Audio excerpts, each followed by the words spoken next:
जिजामाता जन्मोत्सव हे बुलढाणा जिल्ह्याचं भूषण.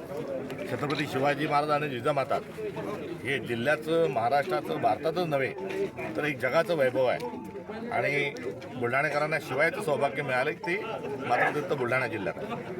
आणि या ठिकाणचा माझा आणि सिंदखेड राजाचा जिजाऊ जन्मस्थानाचा ऋणानुबंध हा खूप घनिष्ठ आहे. इतरांपेक्षा कणकभर सरसच माझे संबंध आणि माझा या ठिकाणचा नातेसंबंधाचा गोतावळा असेल. आणि आज मी एक नवीन जबाबदारी स्वीकारल्यानंतर जिजामातांच्या पुढे नतमस्तक होऊन त्यांची प्रेरणा ही माझ्या पाठीशी घेत मी माझा पदभार घेण्याकरता जात आहे. शिवाजी महाराज केवळ मुघलांच्याच विरुद्ध लढले नाही, तर शिवाजी महाराज हे मनुवाद्यांच्या विरोधातही लढले. शिवाजी महाराजांना राज्याभिषेक करण्याला अडवणारे, नाकारणारे जे मनुवादी होते, जे शिवाजी महाराजांचा इतिहास विकृत स्वरूपात लिहिणारे मनुवादी होते, यांच्या विरोधात देखील शिवाजी महाराज लढले.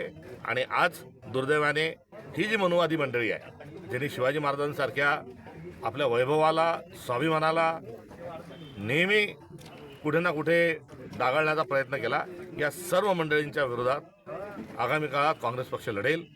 ही देखील शपथ आज जिजामाताच्या जन्मस्थळी मी घेत आहे.